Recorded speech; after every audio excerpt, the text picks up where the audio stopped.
పురపాలక సంఘం పట్టణ పరిధిలో వచ్చేసి 718 సంఘాలు కానీ 20 కోట్ల రూపాయలు. ఈ యొక్క సచివాలయ పరిధిలో 2 కోట్ల రూపాయలు అంటే చిన్న విషయం కాదు. మా యొక్క స్వయం సహాయ సంఘ సభ్యుల ఆర్థిక పురోగతి. Thank you sir. ఎన్నిసార్లు చెప్తే కానీ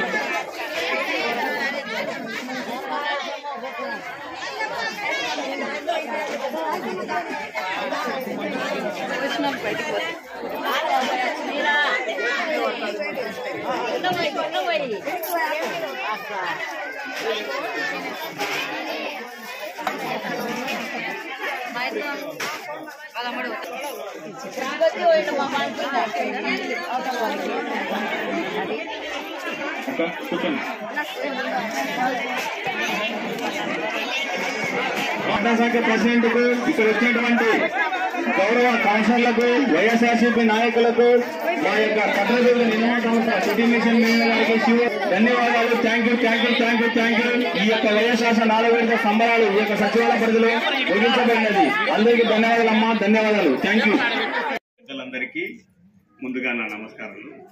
ఇక్కడికి విచ్చేసి ఉన్న సోదరి సమానులైనటువంటి వారికి మరియు మాతృ సమానులైనటువంటి వారికి నా నమస్సుమాన్యాలు.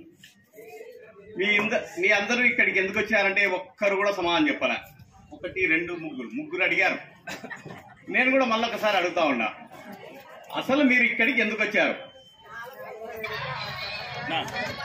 ఒక్కరు అసలు ఆసరా అంటే ఏంటి? ఎవరన్నా సమాధానం చెప్తారా? ఏం తెలియదు. చదువు రాకపోయినా చదువు వచ్చినా ఆసరా అంటే ఏంది? నీకు తోడు సగలమా, నీ తోడు మీ ఆయన అంటే మీ ఆయన నీకు ఆసరా, అంతేనా కాదా? మీ ఆయనకు నువ్వు ఆసరా, నీ బిడ్డకు మీ అన్న ఆసరా, అంతేనా? మీరు పోతానే మీ అన్న ఆసరా అంటాడు.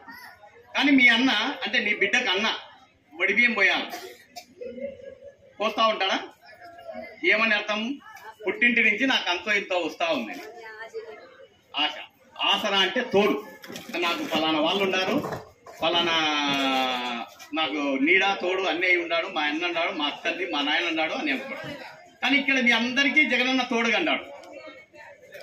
అంటే మీ అందరి ప్రతి ఒక్క కుటుంబ సభ్యునికి కూడా అతను తండ్రి లాంటి వాడు, అన్న లాంటి వాడు, తమ్ముడు లాంటి వాడు. ఒక అన్న అంటే మీ సపోజ్ మీ కుటుంబంలోనే ఒక అన్నం తీసుకున్నామండి, మా వింటున్నారా? ఊరికే పొద్దుగా గంటలు చనిపోతే వడిబియ్యం పోయాల.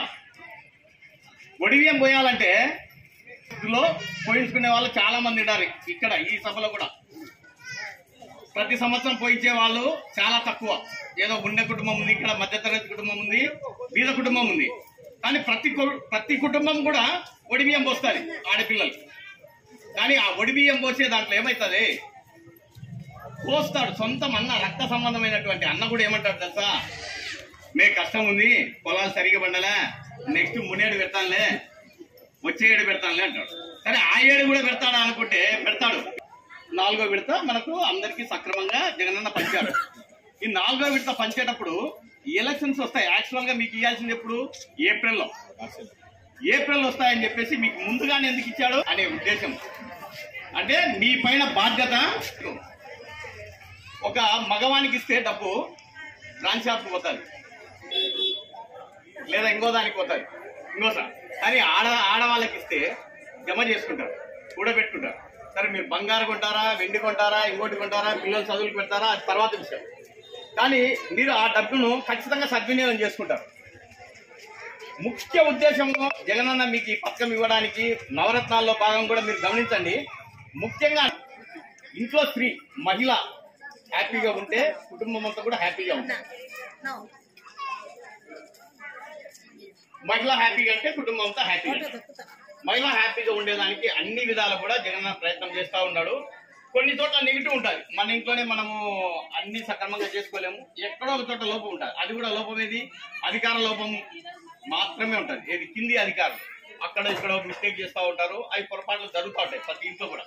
దాన్ని మీరు ఎక్కడ బేరీజ్ చేసుకోవద్దు. అసలు మనకి ఎందుకు ఇస్తున్నాడు ఈ పథకం ఏంటి? మరి మీకు ఇవ్వాల్సిన అవసరమే లేదు. వాస్తవంగా అయితే మీరు డబ్బు తీసుకున్నారు, నువ్వే ఒకసారి వడ్డీకి తీసుకున్నావు అనుకో, తిరిగి కట్టకపోతే ఇంటికాడికి మనుషులను పంపించి వడ్డీ వసూలు చేస్తా ఉంటారు. ఆ రోజు ఏదైతే ఏప్రిల్ 2019లో మీకు మాట ఇచ్చాడో, మాట తప్పకుండా కూడా ఎన్ని కష్టాలు ఉన్నా అతను మాట తప్పకుండా ఇస్తా వచ్చాడు. ప్రతి చోట ఎక్కడే కానీ ఆయన పథకాలు ఏం చేస్తాడో మహానుభావుడు ఏం చేసుకుంటాడో తర్వాత విషయం. మీకైతే ఆడవాళ్ళకి చెప్పిన మాట అమ్మఒడి అయితే మీ ఏదైనా కానీ ఆయన నవరత్నాలు ఏది మీకు లోటు లేకుండా చేస్తూ ఉన్నారు. కాబట్టి మనకు ఆయనకు ప్రతిఫలంగా మనం ఏమి ఇవ్వాలా? ఏమి ఇవ్వాలమ్మా అంటే మనం ఏమి ఇవ్వాలా? ఓటేసి ఆశీర్వదించాలా ఫస్ట్. అంతేకాకుండా మనకు ఈ యొక్క విడతనిచ్చిన ఈ డబ్బులు అయితే ముఖ్యంగా ఇక్కడికి 3 SLFలు వచ్చాయి. శ్రీ విజయదుర్గ SLF, శ్రీ మాత SLF, శ్రీ లక్ష్మి SLF. 3 SLFలకు మాత్రము చాలా ఎక్కువ వచ్చింది. భాగం చేసుకుంటే చాలా తక్కువ అవుతుంది. 2 కోట్ల రూపాయల దగ్గర వచ్చింది. అంటే 25% నియర్ బై వచ్చింది మనకు మన 4 SLF. అంటే దీనికన్నా ముందు వీళ్ళు ఈ SLF కు సంబంధించిన వాళ్ళు మీకోసం ఎంత కష్టపడి ఉంటారో వాళ్ళు లెక్కేసుకోండి. సార్ మొత్తం గ్రూపులు టోటల్ గా మన ఆళ్లగడ్డ సంఘం ఉంటే 700 గ్రూపులు మాత్రమే లబ్ధి పొందారు. ఈ 700 గ్రూపులు లబ్ధి పొందడానికి ఆ ఐక్య సంబంధించిన లీడర్లు ఎంత కష్టపడింటారో దాని వెనక ఒకసారి చూడండి. అంటే మీ మహిళలు ఎక్కడ మిస్ కాకూడదు, ఆ యొక్క ఆ టైం టేబుల్ ప్రకారం డబ్బు కట్టి ఆ టైం టేబుల్ ప్రకారం మళ్ళా లోన్ తీసుకోవడానికి ఎంత ప్రయత్నం చేసింటారు.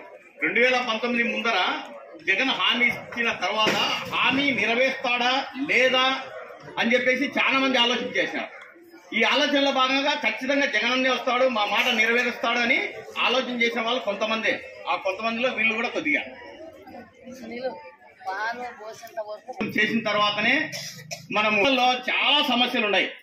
అసలు గ్రూప్ సభ్యులు డబ్బులు కడుతున్నారు, ఆ యొక్క లీడర్లు బ్యాంకుకి చేరవేస్తున్నారా లేదా అనేది చాలా మందికి తెలియదు. అసలు మేము కట్టాము, గ్రూప్ లీడర్కి ఇచ్చినాము, అయిపోయింది అనుకుంటా ఉన్నారు. తర్వాత బ్యాంకుకి వెళ్ళి తర్వాత లోన్ పోయినప్పుడు ఈ సమస్యలన్నీ ఎదురవుతా ఉన్నాయి. దీనికి అంతరికి ఒకటే పరిష్కారం. మీరందరూ ఎప్పుడైతే లోన్కి అమౌంట్ చెల్లిస్తారో ముందుగా కట్టిన లెక్క బ్యాంక్ పాస్బుక్ లో మీరు చెక్ చేసుకోండి. మిగిలినదంతా వీళ్ళు చెప్పినట్టు అదంతా లేట్ ప్రాసెస్. పోయిన కంతు జమ చేసిందా లేదా, మనం టోటల్ ఆ టోటల్ ఇన్స్టాల్మెంట్ పాస్బుక్ లో ఉందా లేదా, ప్రతి ఒక్క లీడర్ కూడా తప్పనిసరిగా సభ్యులకు చూపించండి అమ్మా. మీరు ఇక్కడ లీడర్లు ఉన్నారు, సభ్యులు ఉన్నారు. ఒకవేళ లీడర్లు ఎవరన్నా చూపించకపోతే సభ్యులు ఖచ్చితంగా అడగండి. అడిగితే అప్పుడే ఆ రోజు సమస్య ఆ రోజుకే తెగిపోతుంది.